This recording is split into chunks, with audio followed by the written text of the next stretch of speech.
మహాపరిశుద్ధ మహోన్నతుడు అయిన దేవ, సర్వాధికారి అయిన తండ్రి, నీ ఘనమైన నామాన్ని బట్టి వందనాలు.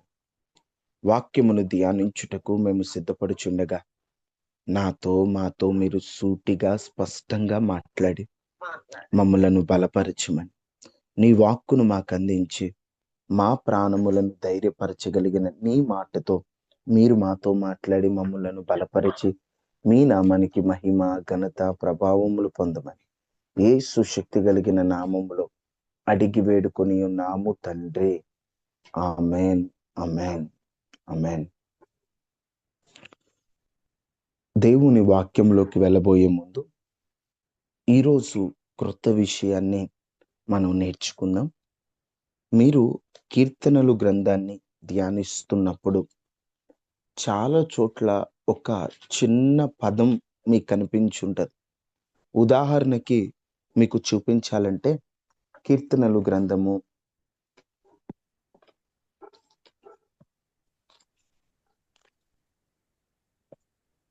3వ అధ్యాయము 2వ వచనము కింద సెలా అని రాయబడింది. మీరు చూసారా? సెలా. అలాగున 3వ అధ్యాయం చివర 8వ వచనం దగ్గర కూడా సెలా అని రాయబడింది. ఒక కీర్తనలోనే దాదాపుగా 71 సార్లు సెలా అని రాయబడి ఉంటుంది. హబక్కూకు గ్రంథములో 3 సార్లు రాయబడి ఉంటది. బైబిల్ మొత్తంలో సెలా అనేటువంటి ఈ పదము దాదాపు 74 సార్లు రాయబడి ఉంటది. సెలా అనేటువంటి ఈ పదము హిబ్రూకు చెందినటువంటి పదం, హిబ్రూ పదం అన్నమాట. ఈ సెలా అనేటువంటి హిబ్రూ పదానికి ఉన్నటువంటి అర్థం ఏమిటంటే, ఒక మాటలో చెప్పాలంటే మ్యూజికల్ నొటేషన్ అన్నమాట. ఇప్పుడు పాట పాడుతున్నప్పుడు పాటలో రాగాలు, తాళాలు ఎలా ఉంటాయో, ఒక చోటేమో పాట ఆపాలి, ఒక చోటేమో అందరూ కలిసి ఎత్తుకోవాలన్నమాట రాగాన్ని. వాస్తవంగా కీర్తనలు మనం చదువుకుంటున్నాం, కానీ అవన్నీ కూడా పాటలు. భక్తులు వారి అనుభవాలను, వారు దేవునికి మొరపెట్టినటువంటి మొరలను కీర్తనల రూపములో, పాటల రూపములో రాశారు. కానీ మనకి రాగాలు సరిగ్గా తెలియకపోవటం ద్వారా మనం వాటిని చదువుకుంటున్నాం. ఈ సెలా అనేటువంటి ఈ పదానికి ఉన్నటువంటి ఒక అర్థం ఏమిటంటే మ్యూజికల్ నొటేషన్ అన్నమాట. అంటే ఒక పాట వచ్చినప్పుడు ఆగు, ఆగు. ఉదాహరణకు చెప్పాలంటే ఒక పాట పాడుతున్నప్పుడు కొంత గ్యాప్ ఇవ్వాలి. ఆ గ్యాప్ ఇచ్చే టైంలో దేవుణ్ణి స్తుతిస్తారనమాట. ఆ గ్యాప్ కోసమే ఈ పదం రాయబడి ఉంటది. సెలా అంటే ఒక మాటలో చెప్పాలంటే ఆగి, పరిశీలించి, ఆలోచించి పాడాలనేటువంటి అర్థం. సెలాని ఎప్పుడైతే పలుకుతారో అప్పుడు ఒక నిమిషం ఆగుతారనమాట.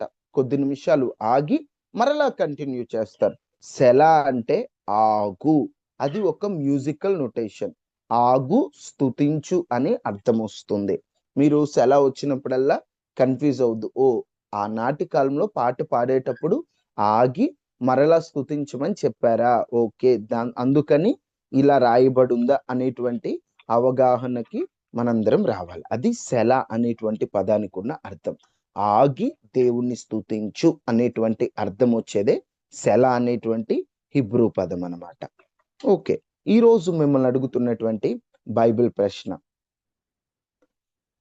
బైబిల్ గ్రంథం అంతటిలో మొదట ఏ ప్రాంతపు వారిని క్రైస్తవులు అని పిలిచారు? బైబిల్ అంతటిలో మొట్టమొదట ఏ ప్రాంతం వారిని క్రైస్తవులు అని పిలిచారు? నా ప్రశ్న అర్థమైందా? బైబిల్ అంతటిలో ఏ ప్రాంతపు వారిని మొదట క్రైస్తవులు అని పిలిచారు? యెరూషలేము కాదమ్మా. అంతియోకు. Very good brother. అంతియొకయలోని శిష్యులను మొదట క్రైస్తవులు అని పిలిచారు. రిఫరెన్స్ అపోస్తులు కార్యములు 11వ అధ్యాయము 26వ వచనంలో రాయబడి ఉంటది. అక్కడ ఉన్నటువంటి కొంతమంది జనులను ఆ మొట్టమొదట అంత్యొకయలోని శిష్యులను క్రైస్తవులు అని పిలిచారు. మొట్టమొదటిగా క్రైస్తవులుగా పిలువబడింది అంత్యొకయలోని క్రైస్తవులు, శిష్యులు. Very good. రెండవ ప్రశ్న కొన్ని సులభమైన ప్రశ్నలే మిమ్మల్ని అడుగుతాను, జాగ్రత్తగా త్వరగా చెప్పాలి. యేసుక్రీస్తు ప్రభువారు ఆ నక్కతో ఇలాగు చెప్పుడి అని ఎవరిని ఉద్దేశించి యేసు ప్రభు నక్క అన్నాడు? యేసుక్రీస్తు ప్రభువారు ఒక మనిషిని పట్టుకొని ఆ నక్కకి ఇలా చెప్పండి అని నక్క అంటాడు ఒక మనిషిని. ఆ నక్క అని ఎవరిని అంటాడు? వెరీ గుడ్ అమ్మా, హేరోదుని యేసుక్రీస్తు ప్రభువారు నక్క అని సంబోధిస్తారు. హేరోదు నిన్ను చంపగోరుచున్నాడని చెప్పినప్పుడు అప్పుడు యేసు ప్రభు అంటారు, మీరు వెళ్ళి ఆ నక్కకి ఇలాగూ చెప్పండి అని చెప్పి అప్పుడు నక్క అని హేరోదుని ఉద్దేశించి మాట్లాడతాడు. రెఫరెన్స్ కావాలంటే లూకా సువార్త 13వ అధ్యాయము 31, 32 వచనాలు. అర్థమైందా? ఈరోజు 2 ప్రశ్నలు తెలియని వారు కూడా తెలుసుకోండి. ఎవరిని క్రైస్తవులని పిలిచారు? మొదటిగా అంత్యొకయలో ఉన్న శిష్యులను. నక్కని యేసుక్రీస్తు ప్రభు ఎవరిని ఉద్దేశించి అన్నాడు? హేరోదును ఉద్దేశించి అన్నాడు. ఓకే, ఇక మనం దేవుని వాక్యంలోకి వెళ్ళిపోదాం. గత 2 రోజులుగా దేవుడు ఉన్నాడా లేదా అనేటువంటి తికమక లేకుండా కొన్ని క్లారిటీగా మీతో చెప్పడానికి ప్రయత్నం చేస్తున్నాను. ఒక 7 కారణాలను బట్టి దేవుడు ఉన్నాడని ఉనికి అర్థమవుతుంది అని చెప్పాను. ఆ 7టిలో మొదటిది సృష్టి అయితే, రెండవది సృష్టి క్రమం అయితే, మూడవది మనిషి అయితే, నాలుగవది యేసు ప్రభు అయితే, ఐదవది మనస్సాక్షి నైతిక విలువలైతే, ఆరవది బైబిల్ అయితే, ఏడవది వ్యక్తిగత అనుభవం. వీటిని బట్టి దేవుడు ఉన్నాడనేటువంటి ఓ క్లారిటీ మనకు వస్తుంది. ఆయన ఉన్నవాడు, దేవుడు ఉన్నాడు. వీటిని ఆలోచించుట వలన ఆయన ఉన్నాడనేటువంటి విషయం మనకు తేటపడుతుందని కొన్ని విషయాలు మీతో చెప్పాను. వీటన్నిటినీ ఆలోచిస్తున్నప్పుడు నిజమే, నా దేవుడు ఉన్నవాడు, దేవుడు ఉన్నాడు అనేటువంటి ఒక క్లారిటీ రావాలి. ఈరోజు మనుషులు ఎలా అయిపోతున్నారంటే, ఉంటే ఉండనివ్వండి, ఎందుకులేండి, ఉంటే ఉన్నాడు లేకపోతే లేదు అన్నట్టు హేతువాదుల్లాగా తయారవుతున్నారు. హేతువాదులు అంటే ఉన్నాడో లేడు, ఉంటే ఉంది లేకపోతే ఉంది అని అసలు ఆ టాపిక్ గురించి ఆలోచించడమే ఏముందిలే అంటున్నాడు. ఈరోజు ఓ చిన్న విషయాన్ని మీతో పంచుకుంటాను, రేపు ఒక విషయాన్ని పంచుకుంటా, ఎల్లుండి చెబుతాను. అసలు మనిషి దేవుణ్ణి ఎందుకు నమ్ముకోవాలి? మనిషి దేవుణ్ణి నమ్ముకోవాల్సినంత అవసరం ఏంటి? దేవుడు ఉన్నాడని రుజువు అవుతుంది, సరే, అసలు ఉంటే నమ్ముకోవాలా? దేవుడు ఉన్నంత మాత్రాన ఖచ్చితంగా నమ్ముకోవాలని రూల్ ఉందా అనేటువంటి విషయాన్ని ప్రభుచిత్తం అయితే ఎల్లుండి మనం ధ్యానం చేద్దాం. ఈ పూట ఆయన ఉన్నాడనేటువంటి ఉనికిని గుర్చిన కొన్ని మాటలు మీతో మాట్లాడి, రేపటి రోజున దేవుడు ఉన్నాడని మనిషిని బట్టే మనకు అర్థమవుతుంది. మనిషిలో దేవుడు దాచినటువంటి కొన్ని విలువైనటువంటి సంపదను గురించి రేపు మీతో పంచుకుంటాను. ఎల్లుండి ప్రభుచిత్తం అయితే దేవుడిని ఎందుకు నమ్ముకోవాలో ఎల్లుండి మనం చూసి, ఆ తర్వాతి రోజు నుంచి అసలు దేవుడు ఉన్నాడని మనం నమ్ముతున్నాం కదా బ్రదర్, ఏ దేవుడు నిజ దేవుడు? 33 కోట్ల దేవతలు ఉన్నాయని సోదరులు చెబుతున్నారే, అసలు వీరందరిలో నిజ దేవుడు యేసుక్రీస్తుని ఎలా నమ్మాలి? యేసు ప్రభు వైపు ఎందుకు రావాలి? మేము యేసు ప్రభు నమ్ముకున్నాం, చాలా శ్రమలు అనుభవిస్తున్నాం, చాలా మాటలు పడుతున్నాం, అందరి ద్వారా ఎగతాళులు అనుభవిస్తున్నాం. అవన్నీ అనుభవిస్తూనే ఈ యేసుని ఎందుకు నమ్ముకోవాలి? అసలు యేసునే దేవుడని ఎందుకు ఆరాధించాలనేటువంటి విషయాలు కూడా మనం క్లుప్తంగా ధ్యానం చేద్దాం. ఊరక ఏదో నమ్ముకున్నామని ముసుగులో గుద్దులాట అన్నట్టుగా ఏదో వెళ్తున్నాం, భక్తి చేస్తున్నాం అన్నట్లు ఉండకూడదు. మనము ఒకటి ఆచరిస్తున్నప్పుడు ఒక క్లారిటీ ఉండాలి. ఎందుకు ఈ బేసిక్ విషయం నుండి మీతో పంచుకుంటున్నానంటే, ఆయన ఉన్నాడు. ఆయన ఉన్నాడనేటువంటి ఆ ఉనికి నువ్వు ధైర్యంగా చెప్పగలగాలి. ఆ ఉనికిని నువ్వు తెలుసుకోగలగాలి. ఉన్నాడంటావా? ఈరోజు మనుషులు ఎలా అయిపోయారంటే, వాళ్ళకున్న పరిస్థితిని బట్టి వాళ్ళనుకుంది జరిగితే, అబ్బా! దేవుడున్నాడురా, ఎంత గొప్పోడురా అంటున్నారు. ఒకవేళ వాళ్ళనుకుంది అనుకున్నట్లు జరగపోతే, దేవుడే లేడు, దేవుడు ఉంటే ఇట్లా ఎందుకు జరుగుద్ది? నేనెప్పుడు ఒక మాట అంటాను, గుర్తుపెట్టుకోండి. నీ వ్యక్తిగతంగా జరిగేటువంటి విషయాలను బట్టి, లేదా నువ్వు అనుభవిస్తున్న శ్రమను ఆధారం చేసుకొని ఉన్నాడో లేదో అని డిసైడ్ చేయొద్దు. నీకు చిన్న శ్రమొచ్చినా, నువ్వు అనుకున్నది జరగకపోయినా దేవుడు ఉన్నాడు. దేవుడు ఉన్నాడు. మనం చాలా చిన్న పిల్లల్లాగా ఏదన్నా చిన్న సమస్య వచ్చిన వెంటనే దేవుడు లేడు, ఓ కార్యం జరిగిందట, అబ్బా దేవుడు ఉన్నాడు, ఇలాగ మన మైండ్ సెట్ ఉండకూడదండి. ఎలా ఉండాలంటే, ఒక్కొక్కసారి మనం అనుకున్నవి అనుకున్నట్టు జరగకపోయినా, దేవా నువ్వే నా దిక్కు, ఇలా ఎందుకు జరిగిందని నేను నిన్ను ప్రశ్నించలేను. నేను నిన్ను ప్రశ్నించుటకు నేను ఎంతటి వాడును? నిన్ను ప్రశ్నించేటువంటి ఆ ధైర్యం నాకు లేదు. కానీ నువ్వే నా దిక్కు నాయనా, నువ్వే ఏదొకటి చేయాలయ్యా, నీ వైపే నేను చూస్తున్నానయ్యా అని ఆయనతో మనం మాట్లాడి మొరపెట్టాలి తప్ప, నిజంగా దేవుడు ఉన్నాడా, దేవుడు ఇలాంటోడా, దేవుడు అలాగనా అని మనము వ్యర్థమైనటువంటి మాటలు మాట్లాడుతూ దేవునికి దూరం అయ్యేటువంటి వ్యక్తులుగా మనం ఉండకూడదు. ఈరోజు అందరము ఎలా తయారయ్యామంటే, దేవుడు కార్యం చేస్తేనేమో చాలా గొప్పోడండి దేవుడు అంటున్నాం. ఒకవేళ దేవుడు కార్యం చేయలేదనుకోండి, ఏమోనండి దేవుడు ఉన్నాడో లేడో మాకు తెలియదు అన్న టైప్ లో మారిపోతున్నాం. అలాగున్న దయచేసి మనం ఉండకూడదండి. మనం దేవుణ్ణి ఒక గుడ్డిగా ఆచరించే వారిగా ఉండకూడదు. మీకు ఇవన్నీ తెలుసు, కానీ ఎందుకు ఈ మాటలు మరలా మరలా చెప్తున్నానంటే, దేవుణ్ణి నమ్ముకునేటువంటి విధానంలో మార్పులు రావాలండి. ఈరోజు చాలా మంది దేవుని నమ్ముకున్నారు కానీ ఒక పిచ్చిబత్తిలాగా అయిపోతుంది. అందుకనే క్రైస్తవులు అంటే లోకానికి నవ్వుల పాలవుతుంది.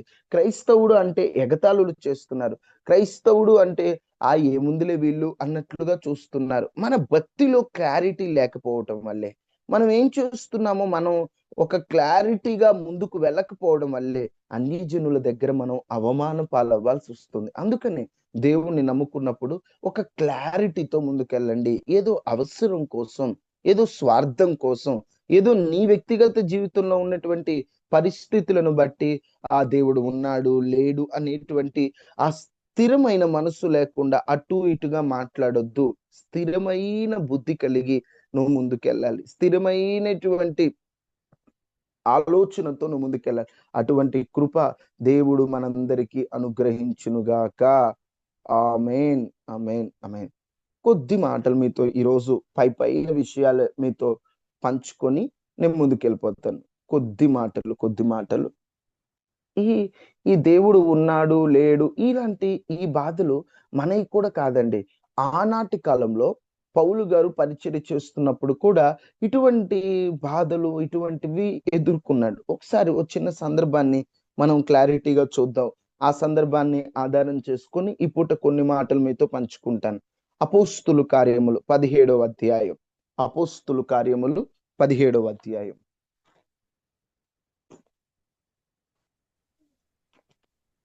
అందరూ మీ బైబిల్ తెరిచి చూడండి. అపోస్తుల కార్యములు 17వ అధ్యాయం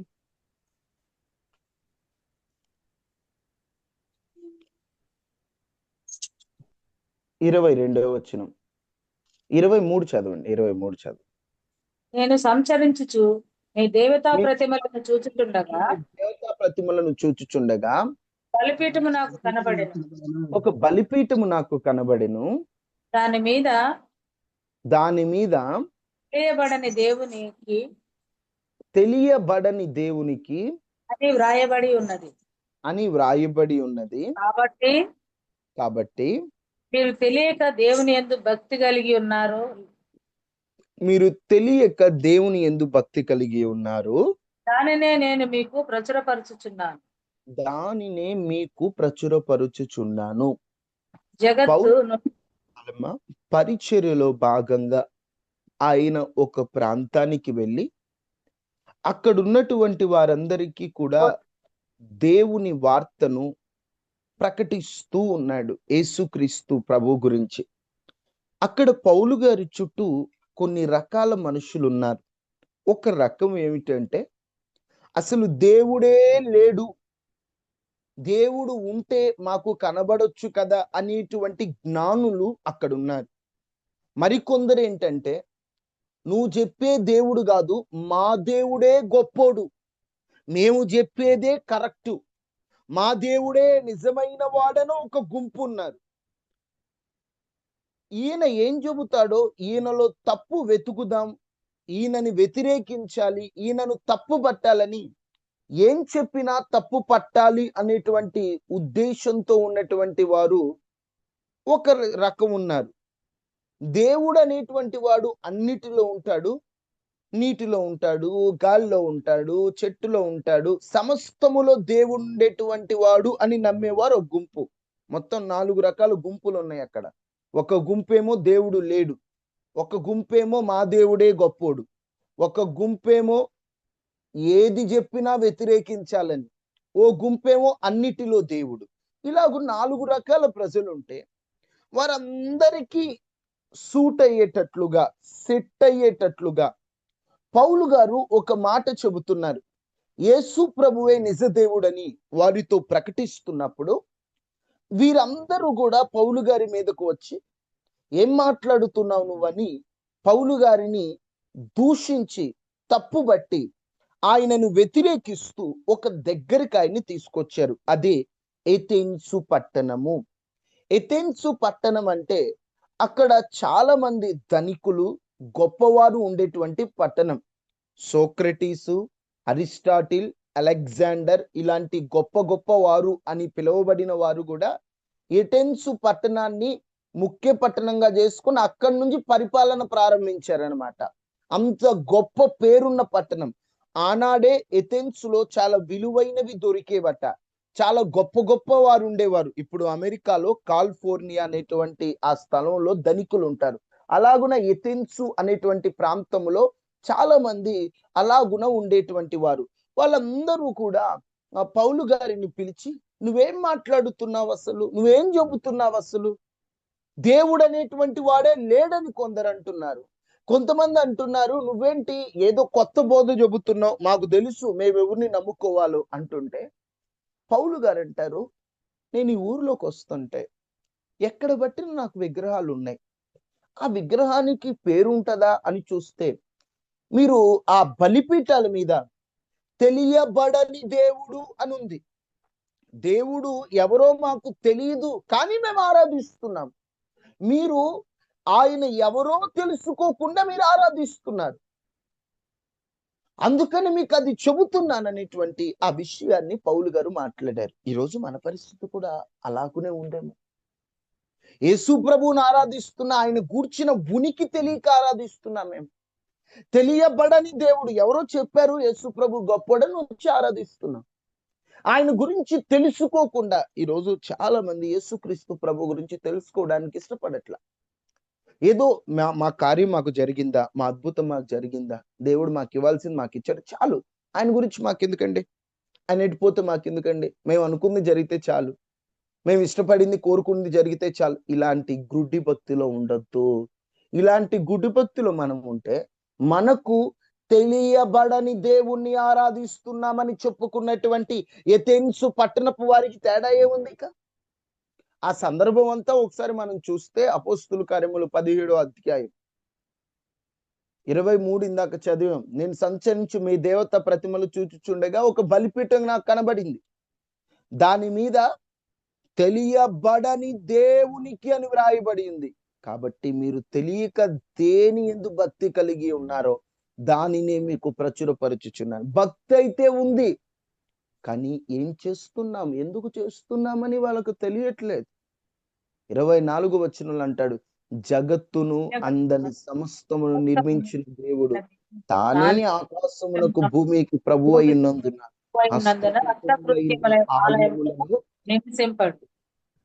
వాళ్ళకు ఒక చిన్న క్లారిటీ ఇస్తున్నాడు. అరే, జగత్తుని అంటే ఈ మొత్తం యూనివర్స్ ని, ఈ అన్నిటినీ నిర్మించిన దేవుడు, ఆకాశానికి భూమికి ఆయనే ప్రభువు రాజు, అంత గొప్ప దేవుడు నువ్వు చేత్తో చేసినటువంటి ఆలయంలో బంధించి ఉంచుతానంటే అది కరెక్టేనా? వాళ్ళకి అర్థమయ్యేటట్లు ఈయన దేవుడు ఉనికిని తెలియజేస్తున్నారు వారి. మీలో కొంతమంది దేవుడు ఉన్నాడని నమ్ముతున్నారు, ఆలయంలో ఉంటాడు. ఆలయంలో ఉంటాడంటే ఆకాశానికి భూమికి జగత్తుకి అన్నిటిని నిర్మించిన గొప్ప దేవుడు మనిషి చేతి పనులలో ఉండటం ఏంటి? మనిషి ఒక చిన్న కట్టడం కడితే ఆ కట్టడం లోపల ఉండటం ఏంటి? ఒకసారి ఆలోచించండి అని చెప్పి దేవుని ఉనికిని పౌలు గారు వాళ్ళకి తెలియచేస్తున్నారు. మరియు ఆయన అంటాడు, యావత్ భూమి మీద కాపురం ఉండుటకు ఒక్కని నుండే ప్రతి జాతి మనుషులను సృష్టించి, చూడండి అక్కడ, వారు ఒకవేళ దేవుని తడువులాడి కనుగొందురేమో అని తన్ను వెదుకు నిమిత్తం నిర్ణయ కాలమును వారి నివాస స్థలము యొక్క పొలిమేరలను ఏర్పరిచెను. ఆయన మనలో ఎవనికిని దూరముగా ఉండువాడు కాడు. మనం ఆయన యందు బ్రతుకుచున్నాము, చెలించుచున్నాము, ఉనికి కలిగి ఉన్నాము. అటువలే మనం ఆయన సంతానమని మీ కవిశూరులలో కొందరును చెప్పుకొనుచున్నారు. వాళ్ళకి అర్థమయ్యేటట్లు పౌలు గారు చక్కగా చెప్తున్నాడు. అరే, మీరు చేతితో కట్టిన ఆలయాల్లో దేవుడు ఉంటాడా? అలాగుండడు. యావత్ భూమి మీద కాపురం ఉండటానికి, మనుషులు ఉండటానికి దేవుడు ఒక్కని నుండి ప్రతి జాతి మనుషుల్ని తీసుకొచ్చాడు. ఒకవేళ ఆ మనుషులు పుట్టాక దేవుని తడువులాడి దేవుని కనుక్కోలేకపోతారేమోనని చెప్పి ఆయన అంటే ఆయన పరలోకంలో ఉంటాడు. మన సైంటిస్టులు ఎన్ని ప్రయత్నాలు చేసినా ఆయన ఆ ఆకాశంలో, పరమాకాశంలో ఉన్నాడు. ఒకవేళ ఆయన్ని కనుక్కుంటారేమో భూమి మీద ఉన్నప్పుడే అన్నట్టట పొలిమేరలు ఏర్పరిచాడట. అలాగని చెప్పి ఆయన మనకు దూరంగా ఉండేటువంటి వాడు. ఇప్పుడు దేవుణ్ణి మేము కనుక్కున్నాం అని ఏ సైంటిస్ట్ చెప్పలేరు. ఎందుకంటే ఒక ఆయన అంతరిక్షానికి వెళ్ళి దేవుడు అనేవాడు నాకు ఇక్కడ కనపడలేదన్నారు. అంటే అంతరిక్షం కాదు, అంతకు మించి ఉన్నాడు. మనుషులు ఆయనను కనుక్కోకుండా ఆయనట ఒక పొలిమేరని ఏర్పాటు చేశాడట. పొలిమేరని ఏర్పాటు చేశాడు. అంటే ఒక కంచి ఉంటది, ఆ పొలిమేర ఉంటది. ఆ పొలిమేర దాటి వెళ్తే ఆయన ఉంటాడు. ఆ పొలిమేర దాటాలంటే ఈ లోక ప్రకారంగా చనిపోయిన వారే ఆ పొలిమేర దాటగలుగుతారు. అలాగని చెప్పి ఓహో అయితే దేవుడు ఏడ ఉన్నాడా, ఏడ మన ఇష్టం అంటానికి లేదు. మళ్ళీ వెంటనే మనలో ఎవనికి దూరంగా ఉండేటువంటి వాడు కాదు. మనం ఆయన యందు బతుకుతున్నాం, చలిస్తున్నాం, ఆయన ఉనికిని కలిగి ఉన్నాం. ఆయన ఉనికిని కలిగి ఉన్నాం. దేవుని ఉనికిని పౌలు గారు ఎంత చక్కగా చెప్తున్నారు చూడండి. ఈరోజు దేవుని ఉనికి నీకు అర్థమవుతుందా? ఏదో ఆచార ప్రకారంగా నువ్వు ప్రార్థనలో ఉంటున్నావా? దేవుని గురించి నువ్వు అవగాహన కలిగి ఉంటూ దేవుని నిజంగా వెతుకుతున్నావా? బైబిల్లో చక్కగా రాయబడి ఉంటది. సామెతల గ్రంథం 8వ అధ్యాయం 17వ వచనం. సామెతలు 8:17.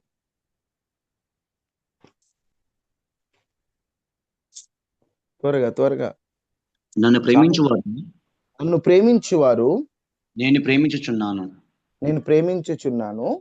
నన్ను జాగ్రత్తగా వెతుకువారు నన్ను కనుగొందురు. చూడండి, ఎవరైతే దేవుణ్ణి జాగ్రత్తగా వెతుకుతారో వాళ్ళు ఆయనను కనుక్కుంటారట. ఈరోజు దేవుని గూర్చిన ఉనికిని నువ్వు కనుక్కోలేకపోతున్నావు.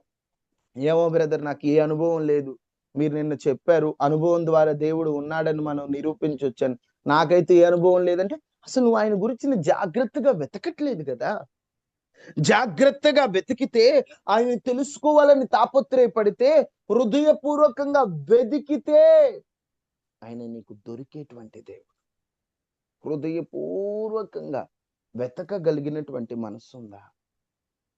హృదయపూర్వకంగా దేవుడు ఎక్కడున్నాడు, ఆయన ఉన్నాడు కదా, ఆ ఉన్నటువంటి దేవుడు నాతో ఉంటాడు, నాలో ఉంటాడని ఆయనను వెతకాలనేటువంటి ఆలోచన ఉందా?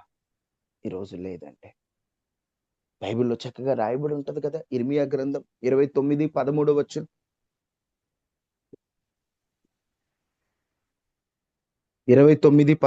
ఇర్మియా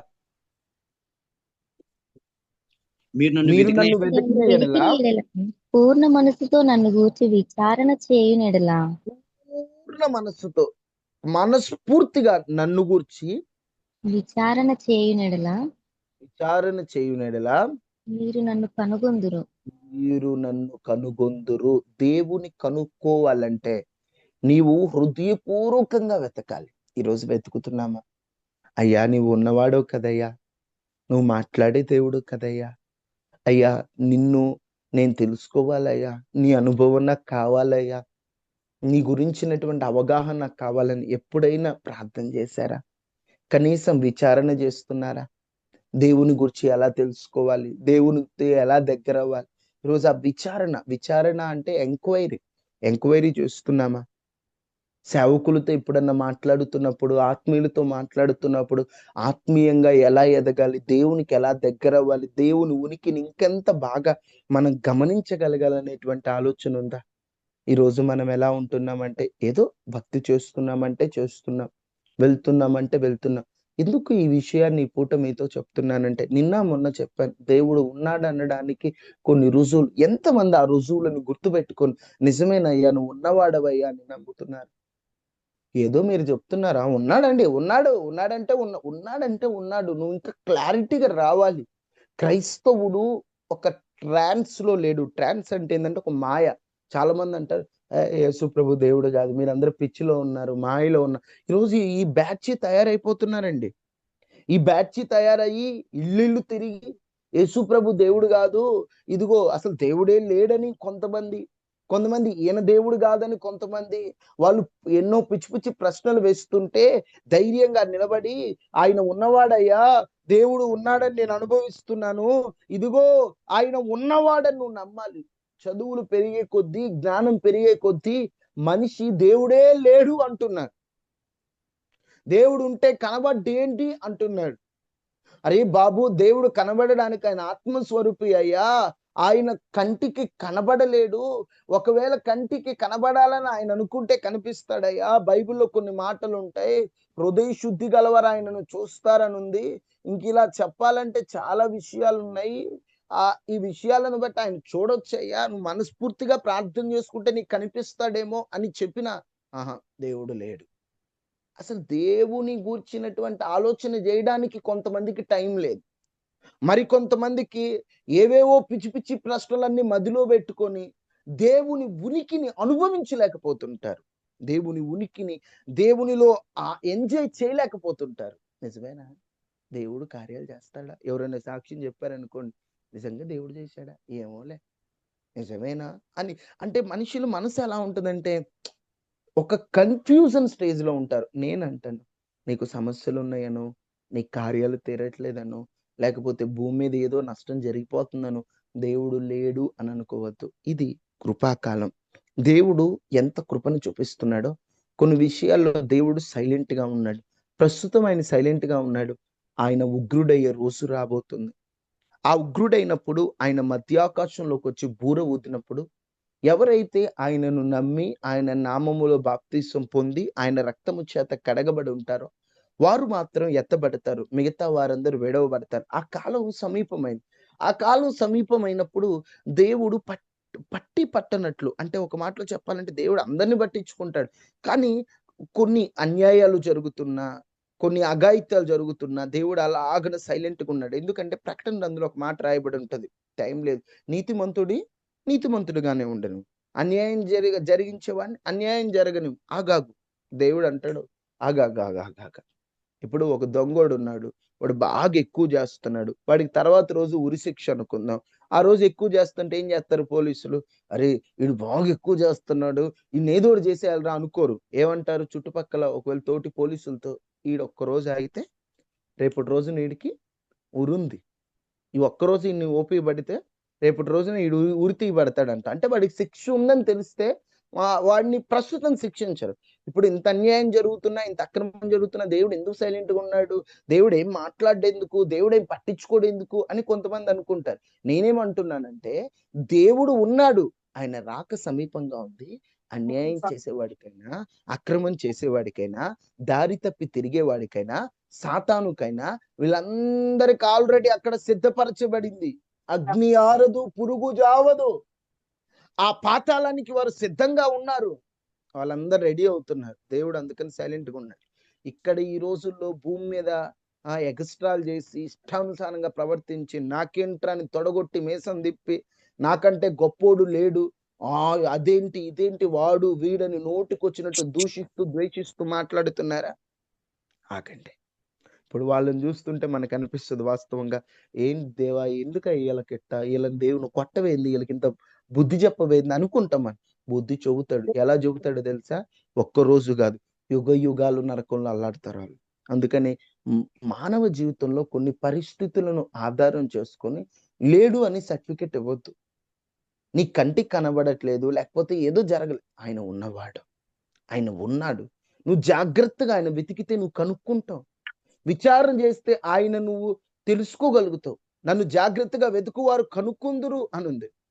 ఇంకా చెప్పాలంటే యెషయా గ్రంథం 55వ అధ్యాయం 6వ వచనంలో ఉంటది, యెహోవా మీకు దొరుకు కాలమునందు ఆయనను వెదకుడి, ఆయన సమీపములో ఉండగా ఆయనను వేడుకొనుడి. వేడుకొనుడి. వెతకండి. దేవుడు ఎక్కడున్నాడు? దూరంగా లేడు. ఆయన మీ దొరుకు కాలం ఇది. దేవుడు దొరికే కాలం ఇది. ఒక కాలం వస్తుంది, కృపాకాలపు ముగింపులు వస్తున్నాయి. ఆ కాలం వచ్చాక దేవుణ్ణి మనిషి ఎంత మొరపెట్టినా ఉపయోగం ఉండదు. ఇప్పుడే వెతకండి, ఇది దొరికే కాలం. దేవుణ్ణి మనస్ఫూర్తిగా వెతికితే ఆయన మీరు కనుగొనగలుగుతారు. ఆయన సమీపంగా ఉన్నాడు, దూరంగా ఉండే దేవుడు కాదు. ఆయన సమీపంగా ఉన్నాడు, సమీపంగా ఉన్నాడు. అందుకని నువ్వు సమీపంగా ఉన్నవాడవయ్యా, నువ్వు ఉన్నవాడవయ్యా. నిన్ను జాగ్రత్తగా వెతకాలయ్యా. ఎథెన్సు పట్టణపు వారు ఎలాగో ఎవరిని నమ్ముతున్నారు, ఎవరిని ఆరాధిస్తున్నారో క్లారిటీ లేకుండా ఉన్నప్పుడు వారికి ఎలాగైతే పౌలు గారు ఆయన ఉన్నవాడు, ఆయన ఉన్నవాడని ఎంత వివరంగా వారికి చెప్పాడు, ఈరోజు మనకు కూడా ఆయన జాగ్రత్తగా మనం వెతికితే కనుక్కుంటామంట. ఇంకొన్ని మనిషి జీవితాన్ని బట్టి ఎలాగా దేవుణ్ణి తెలుసుకోవచ్చు, దేవుడు ఉన్నాడని ఉనికి ఇంకెంత బాగా అర్థమవుతుందో రేపు పంచుకుంటాను మీతో. అందరూ తలలు వంచి ప్రార్థన చేసుకోండి. అయ్యా, నా వ్యక్తిగత జీవితంలో ఎదురైన అనుభవాలను ఆధారం చేసుకొని నీవు లేవని పలికాను అయ్యా, నువ్వు ఉన్నావో లేదో అన్నట్లుగా నేను ప్రవర్తించాను. నిన్ను జాగ్రత్తగా వెతికితే నువ్వు మాకు దొరుకుతావయ్యా. నువ్వు దొరుకు కాలమున నిన్ను వెతకమన్నావు, నేను నిన్ను వెతుకుతున్నానయ్యా. ప్లీజ్ దేవా, నాకు సమీపంగా ఉండేటువంటి దేవుడవు నీవేనయ్యా, సమీపంగా ఉండేటువంటి దేవుడవు నీవేనయ్యా, నా సమీప బంధువు నీవేనయ్యా, నా ఆధారం నీవేనయ్యా. నీవు ఉన్నవాడవయ్యా, నీవు ఏదైనా చేయగలిగిన వాడవయ్యా. నిన్ను ఒక్కోసారి నా పరిస్థితులను ఆధారం చేసుకొని విశ్వాసాన్ని కోల్పోతున్నానయ్యా. అంతము వరకు విశ్వాసాన్ని కాపాడుకోవాలయ్యా. అయ్యా, పౌలు గారు మంచి పోరాటం పోరాడాను, విశ్వాసమును కాపాడుకున్నాను అన్నట్లుగా అయ్యా, దైవ భక్తి విషయంలో మా విశ్వాసాన్ని మేము ఒక్కొక్కసారి పోగొట్టుకుంటున్నాం. పరిస్థితుల వల్ల పోగొట్టుకుంటున్నాం, మనుషుల వల్ల పోగొట్టుకుంటున్నాం. అయ్యా తండ్రి, విశ్వాసాన్ని పోగొట్టుకునే వారిగా మేము ఉండకూడదు, కాపాడుకునే వారిగా మేము ఉండాలి. ఆ విధమైన కృపనివయ్యా, ఆ విధమైన కృపనివయ్యా, ఆ విధమైన కృపనివయ్యా. మనందరం ప్రార్థన చేసుకుందాం. మహాపరిశుద్ధుడా, మహోన్నతుడు అయిన దేవ, గడిచిన 2 రోజుల నుండి నీ ఉనికిని మేము గమనించాలని ప్రయత్నిస్తున్నాం. నిన్ను జాగ్రత్తగా వెతకాలయ్యా. నువ్వు దొరుకు కాలం నిన్ను వెతకాలి. మాకు నువ్వు కావాలి దేవా. నువ్వు లేనిదే మేము బ్రతకలేం అయ్యా. మమ్మల్ని నీ వైపుకు తిప్పుకున్నావు, నువ్వు ఆకర్షించుకున్నావు. ఇంకా నీ గురించి మేము లోతుగా తెలుసుకోవాలి, నీ మనసు తెలుసుకోవాలని ఉందయ్యా. అయ్యా, నీకు ఎట్లా ఇష్టం అలా బ్రతకాలని ఉందయ్యా. లోకం మాలో నిన్ను చూడాలయ్యా. పరిశుద్ధత విషయంలో రాజీ పడకుండా సంపూర్ణ పరిశుద్ధత కావాలయ్యా. అయ్యా, మంచిగా నీతో బ్రతుకున్నట్లుగా పరిశుద్ధత కలిగిన వారిగా సాగిపోవాలయ్యా. ఆత్మీయత కలిగిన వారిగా సాగిపోవాలయ్యా. లోకాశల్లో ఎవని ఇచ్చల్లో పడిపోకుండా నీ కొరకు నిలబడే బలమైన ఆయుధంగా, సాధనగా వాడబడాలయ్యా. మీరు మమ్మల్ని వాడుకోండి అయ్యా, మీరు మమ్మల్ని నిలబెట్టుకోండి అయ్యా. ఈ రోజున ఈ ప్రార్థనలో పాల్గొన్న వారందరినీ జ్ఞాపకం చేసుకోండి అయ్యా. ఒక్కొక్కరికి అనారోగ్య సమస్య ఉందేమోనయ్యా. ఏ సునాములో ప్రతి అనారోగ్యం తొలగిపోవును గాక, ఆర్థిక ఇబ్బందులు తొలగిపోవును గాక. ఆర్థిక శోభలో ఉన్నామయ్యా, అర్థం కాని పరిస్థితిలో ఉన్నామయ్యా, అప్పుల్లో మునిగిపోయి ఉన్నామయ్యా. అయ్యా, మీరు మాకు మార్గాలు తెరవమని అయ్యా తండ్రి, అయ్యా కుటుంబంలో రక్షణ లేని వారికి రక్షణ ఇవ్వండి అయ్యా. అయ్యా ప్రతి ఇంటి చుట్టూ కంచి వేయండి అయ్యా. వైరస్లు, అనారోగ్యాలు, ప్రమాదాలు దరిచేరకుండా కాపాడమని, నీ పిల్లల పక్షాన మీరుండి అద్భుతం చేయమని, నీ పిల్లల పక్షాన మీరుండి సహాయం చేయమని, నీ పిల్లల పక్షాన మీరుండి అద్భుత కార్యాన్ని, ఆశ్చర్యమైనటువంటి కార్యాన్ని మీరు జరిగించమని అయ్యా. మీరు సహాయకుడు అయ్యా. నీవు తప్ప ఎవరు కార్యం చేయగలిగిన వారెవరూ లేరయ్యా. నువ్వు ఏదైనా చేయగలిగిన దేవుడు అయ్యా. అయ్యా తండ్రి, మీరు మమ్మల్ని జ్ఞాపకం చేసుకోమని, నీ బిడ్డలందరినీ మీరు దీవించమని, వారి అక్కర్లన్నిటిని తీర్చి ప్రతి ఒక్కరి చుట్టూ కంచె వేసి కాపాడమని, మీ నామానికి మహిమకరంగా మమ్మల్ని బ్రతికించమని యేసునామం అడిగి వేడుకుంటున్నాము తండ్రి. ఆమేన్. తండ్రి అయిన దేవుని ప్రేమ, కుమారుడైన యేసుక్రీస్తు వారి కృప, పరిశుద్ధాత్మ అన్యోన్య సహవాసం మనకి మన కుటుంబాలకు ఎల్లప్పుడూ ప్రభు కృప తోడైండును గాక. ఆమేన్. వందనాలు అయ్యా, అందరికీ వందనాలు. రాత్రికాల ప్రార్థనల్లో కూడా అందరూ పాల్గొనండి. 8 గంటలకి ప్రారంభం అవుతుంది. వందనాలయ్య. వందనాలు. ఆ టైంలో ఫోన్ చేస్తావు కొద్దిగా, సరే అన్న. ఏమనుకోవద్దు. అంటే వేరే పని మీద ఉంటే గమ్ముకుని మర్చిపోతున్నా అందుకని. ఓకే ఓకే అన్న. ఓకే ఓకే తమ్ముడు, బై తమ్ముడు. అమ్మ వందనాలు.